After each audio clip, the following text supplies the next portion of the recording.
Gunsmoke.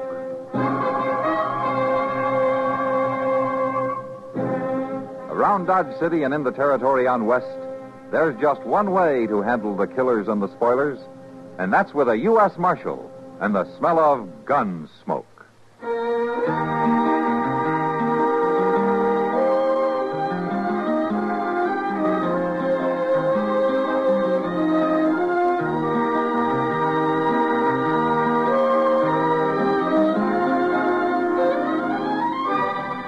Gunsmoke, starring William Conrad.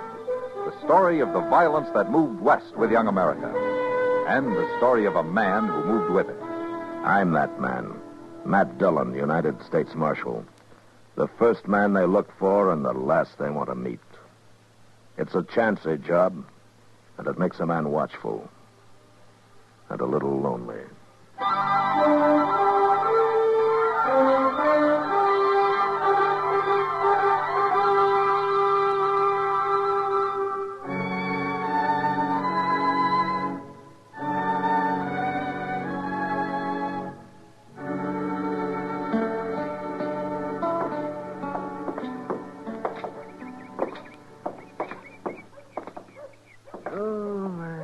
Why don't we take the day off tomorrow, Matt?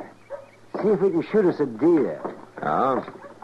That's not a bad idea, Doc. Looks like we might get a light snow tonight. Make it easier to track them. You couldn't track a three-legged buffalo in a box, can you? Oh, is that so? Let me ask you, who tracked that antelope we shot just before Christmas? It wasn't an antelope, it was a deer. Yeah, well, that's not the And point. you didn't track it. Chester did. You want to stop in the office for a while? Darn right I do. Matt, I recollect that antelope just like it was yesterday. Deer, Doc. Morning, Chester. Oh, dear. Yeah, that fella's back there waiting to see you, Mr. Dillon. Oh, Morning, Marshal. hello, Burke. I thought you were back in Washington. I was. Come in on a train last night. Got a job for you, Marshal. Is that so? Yeah, that goes out. What's he saying? You know Doc, don't you, Burke? Yeah, we've met. Yeah, sure is, Matt. I've been warning him for years about that blasted temper. You just mind your own business. Hey, look at him right now. You see veins swelling up in his neck, face getting red as a beet. So help me talk at him, Doc. Keep on like that, Bert Krager. One of these days I'll make a coroner's fee off of you. You mark my words now. Well, I didn't come here to listen to the half-baked opinions of some broken-down old quack. Quack, now, wait a minute. You Now, just... both of you, wait a minute. Doc, you quit trying to drum up business. Well, What's the job, Burke? These papers ought to explain it pretty well. Oh, let me see them. That's what I've been doing back in Washington. And I don't mind telling you, it gives me a lot of satisfaction when I finally got them to issue them papers. Court ordered a United States Marshal in Dodge City, Kansas for service of eviction notice. Yeah, look at the second one, Marshal.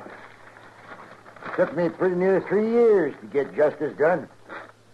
Eviction order from Federal Lands Commission, Washington, D.C. to one Sloat Carson. Yep, I'm finally getting them off my Guilty of illegal homesteading a portion of the Krager Ranch located in Section 246 Township. I see. Are you sure that this is justice, Burke? You got the papers right there in your hand, Marshal. It was issued according to law. I was talking about justice, not law. You aiming to separate the two, are you? How much range are you running now, Burke? Just over 30,000 acres. Uh-huh. And Sloat Carson's got a measly 360 acres in that homestead. Is they going to break you to let him go on farming it? That's got nothing to do with it. The law has decided the land's mine. It's your job to get him off it. You've been driving yourself for 10 years now, Burke, without a let-up. You got every inch of land between Briar Ridge and Walnut Creek, except for this piece that Sloat's living on. And I got it, too, now, once you serve that order. Why? What do you have to prove, Burke? It's what I have proved, Marshal. That I'd own the whole valley someday. Every last foot of it.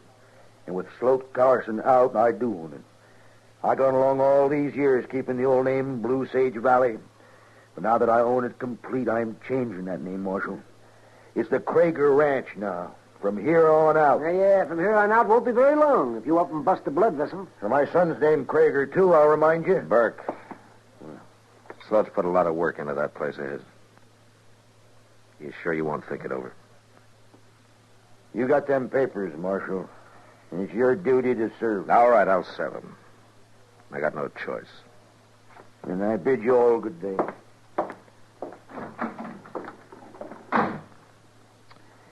There is a downright mean man, Mr. Dillon. Yeah. Well, if he doesn't change his ways, he's going to be a dead one. You may be right, Doc. But not for the reason you think. Hmm? What do you mean? Sloat Carson's a peaceful man. But that doesn't mean he'll take to being pushed off that land of his.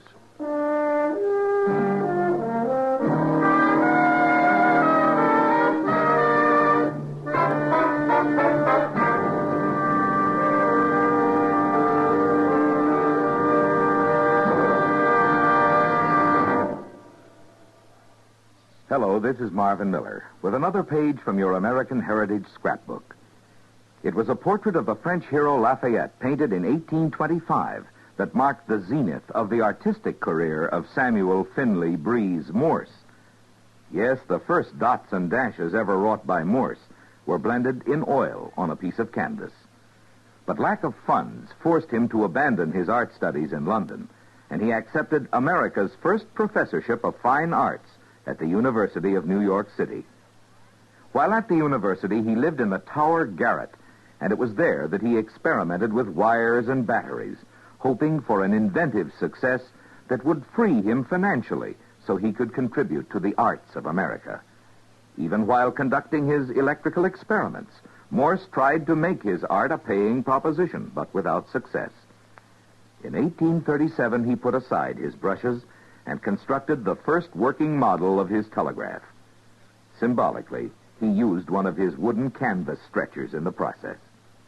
His promising career as an artist was sacrificed. Yet he performed perhaps a greater service to mankind in another way. Samuel Morse became one of the world's great inventors.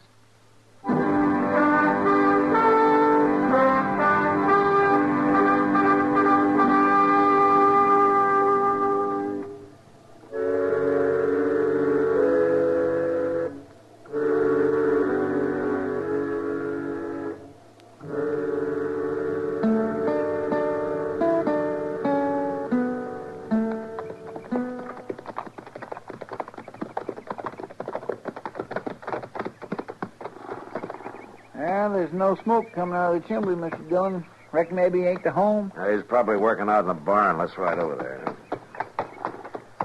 It's just a cussed shame, that's what it is. That can't be a help, Chester.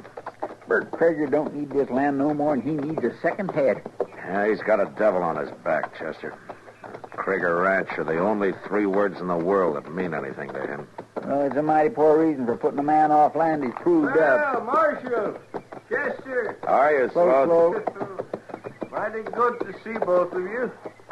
You ain't been out this way for quite a spell. Ah, man gets caught up in things, Sloat. First he knows, all his time's been taken. That's a fact, all right. Come on up to the house. I'll set the coffee on. Oh. How you making out? Oh, tolerable. Crop wasn't too bad last year. Good. Next year, though. The next year's going to be my best one yet. Oh? That there North 80, you know, I had to let it lay fallow the last 2 years for lack of time. But by golly, I got in there last fall, plowed the whole darn thing before the snows hit. Sloat, So I had to work 18 hours a day to do it. But now it'll be in shape to plant right when the thaws come. Catch the melt off in the spring rains and gonna Sloat, plant I it want in Kaffir. Kaffir, Marshal. That's the best feed crop in the world. Been too dang much for seed, maybe, but in the long run, that'll pay out. Here, Marshal, you're all mighty serious for some cause or other. Well, there's reason for it, Sloat. This isn't just a neighborly call I'm making. Bert Krager just got back from Washington yesterday. That's so. I guess you know what he was doing. Oh, same thing he's been trying to do for 3-4 years now. Steal my land away from me. Yeah. Well, he's finally done it. What? I got an eviction notice with me and an order from the Land Commission to serve it on you. I don't believe it. You're joking, Marshal? I wish I was, Sloat. I'm sorry. Well, nobody can grab a man's farm away from him. After he's put his sweat and blood, his whole heart into The it. order gives him a right of prior occupancy. But he never run ahead of stock on this ground when I filed on it. Well, there's nothing I can do about it, Sloat. Don't them fellers back there even care about my side of it? Don't they even want to hear my story? And according to the order, they notified you by mail. Oh, I got some kind of papers through the post. I couldn't tell what they was all about. I just figured it was some more of Bert Krager's shenanigans, some kind of bluff. It wasn't bluff, Sloat. Mr. Dillon? And them papers said come to a hearing in Washington. Now, where'd I get the money to go to Washington? I don't know, Sloat, but the court's decided. Mr. Dillon, here comes old Krager's son. What? Crowdy Krager coming here? Now, you just take it easy, Sloat. Morning, gentlemen. How are you, Crowdy? Ain't you Kragers done enough? What'd you come here for? Maybe I come to undo some of it, Mr. Carson, if it ain't too late. I'm aiming to undo it myself, Crowdy. I'm figuring to use a gun. Now, wait a minute, Sloat. I ain't a man that hunts trouble, Marshal. You know that. You know it as well as anybody. But I ain't letting 4 years of my life get took from me without putting up a fight. Killing Bert Krager won't change a legal decision, Sloat. What did you mean, Crowdy? If it ain't too late. You served that eviction notice yet, Marshal? No, not yet. The law say you got to do it today instead of tomorrow, maybe? No. And I'd like to talk to you, Mr. Carson. Why? I may be able to tell you something that'll save your farm for you. I'll listen to you, Crowdy, but I won't promise nothing. You don't have to. Marshal, I think it'd be better if you wasn't a party to this. Why are you doing this, Crowdy? What's your reason? If you'd lived around my pa your whole life, you wouldn't have to ask. Mr. Carson, could we walk you into the barn? All right. You excuse us, Mark. Well, looks like there won't be any bloodshed after all, Mr. Dillon. I don't know, Chester. I wouldn't count on it.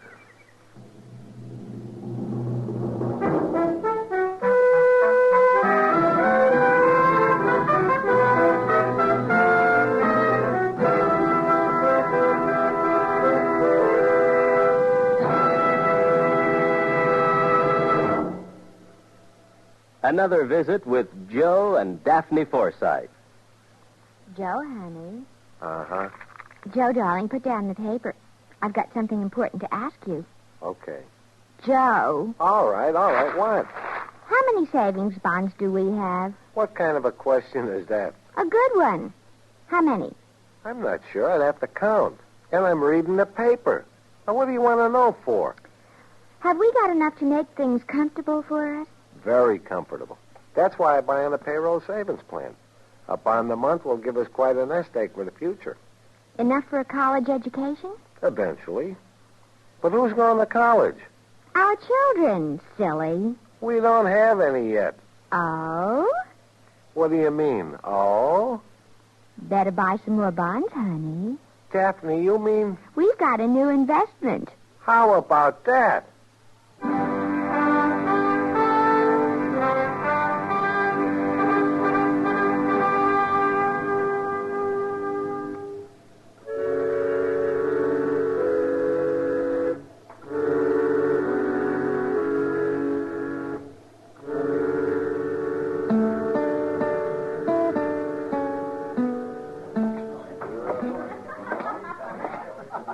Evening, Doc.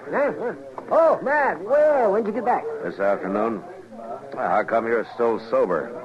Oh, well, now, that's one distinction I hold, Matt. I may not be the best doctor in the West, but I'm the soberest. Well, then maybe if you took to drinking a little bit, you Oh, could... doggone it. You never did give a man credit for anything, did you? I guess I'm in a bad mood, Doc. Yeah. Evict Sloat Carson, did you? No, not yet. No? Why not? Well, let's say tomorrow's soon enough, huh? It's too soon, if you ask me. Have a beer. No, thanks. I was just looking around. Have you seen Kitty? Well, she was here a while ago, but she went to bed. Said she had a headache. No. She didn't have a headache, though. I know, Kitty. She just wanted to get out of here for one night. Well, I can't blame her much. Girl like Kitty ought to be married, Matt. Settle down, having children. Why don't you talk to her about it, Doc? I will. Yes, sir. By golly, I will. You should have studied for the ministry. You know, I thought about that, but the pay's bad. Now, there's a real Christian. I wouldn't talk if I were you, Matt Dillon. But at least I don't go around telling people how to live their lives. Oh, don't you? You know what I mean. Yeah, I won't admit it. You know what you need, Doc? Oh, You need some old woman to rail at, a nice, fat wife to take it out. Oh, no, you don't. You don't turn it on me like that. You know, there's Widow Liffey's got that house at the edge of town, you know. I've seen how she stares at you when you drive by. You might do yourself some good there, Doc. I'm not saying a word. I hear she's a good cook, too. Yeah, the only woman cook the railroad ever hired. Till they found out she was a woman. Well, it took them 6 months. You got to admire her for that. Oh, sure, I admire her for that. Well, all right, if you're going to be stubborn about I'll blow my brains out when the day comes that I got to take a woman that crops her hair and wears men's boots and men's hats.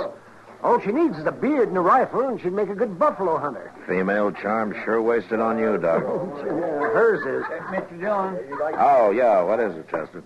Well, I figured I'd better bring these over to you right away. Judge Bent stopped by the jail and went... Hello, Doc. Yeah, Chester. What's this about, Judge Ben? Well, he left these here papers, and I thought you'd ought to know about them. Yeah, let me see.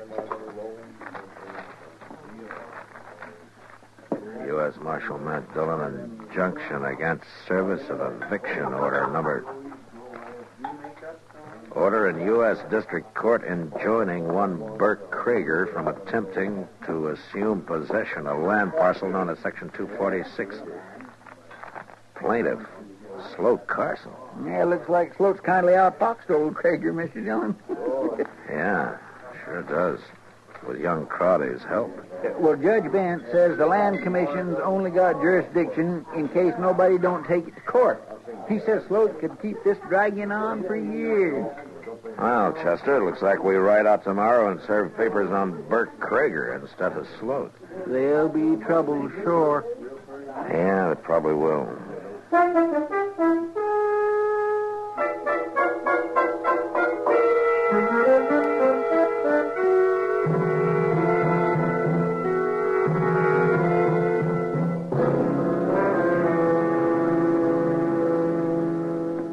Come in, Marshal.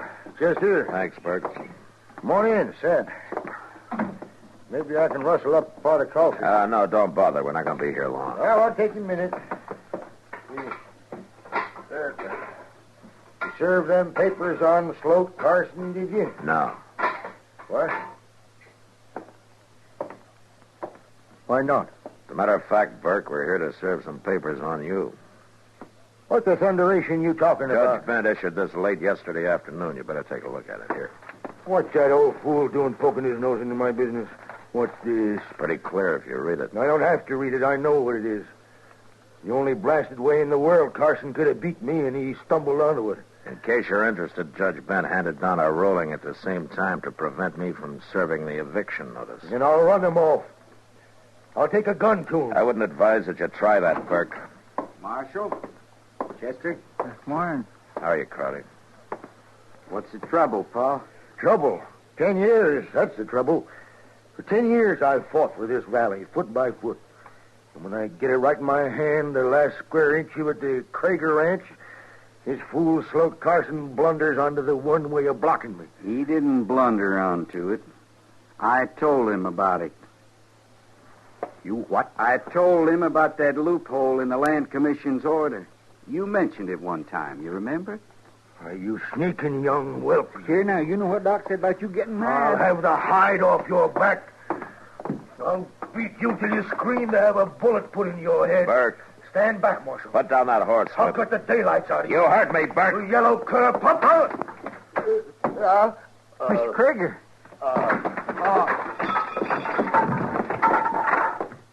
Oh, what's wrong? Here, wait a minute, Crowley. Let me have a look at it. What happened to him? We got to get Doc out here right away. It's no use, Crowley. He's dead. Dead? Doc said it was going to happen like that if he didn't stop losing his temper. But he can't be dead. I didn't mean for this to happen. It wasn't your fault, Crowley. You were trying to do the right thing. It was your father who was doing wrong. I can't even claim that excuse, Marshal. I didn't care what happened to Sloat Carson. I was just trying to hit back at Pa for all the years he bullied me. I don't guess he was easy to live with. But I didn't aim to do this. I just didn't. I'll send Doc out when we get back to town and make out his coroner's report. I'll break this ranch up and sell it off, every foot of it. I guess we'll be riding, Crowley. Krieger Ranch. I'll blot that name out if it's the last thing I ever do. Come on, Chester. Krieger Ranch. I'll show him how long that name will last. In 2 years, nobody will ever remember.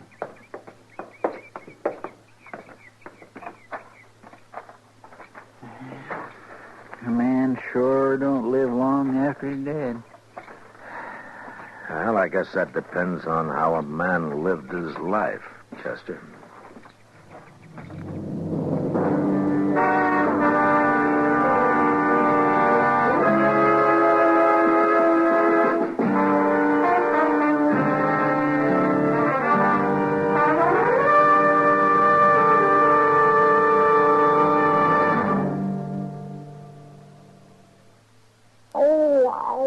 What's the matter? Oh, my wife has a toothache. Your wife has a toothache and you're moaning? Well, she hit me when I complained about her yelling. Well, why didn't she go to a dentist? Outside the United States, dental care is available for dependents at all uniformed services facilities on a space-available basis. No kidding. What about inside the United States? It's available for medical or surgical conditions. Oh. And in an emergency to relieve undue pain and suffering. How are they on a broken jaw? For more on Medicare, get the pamphlet Dependents, Medical Care Program.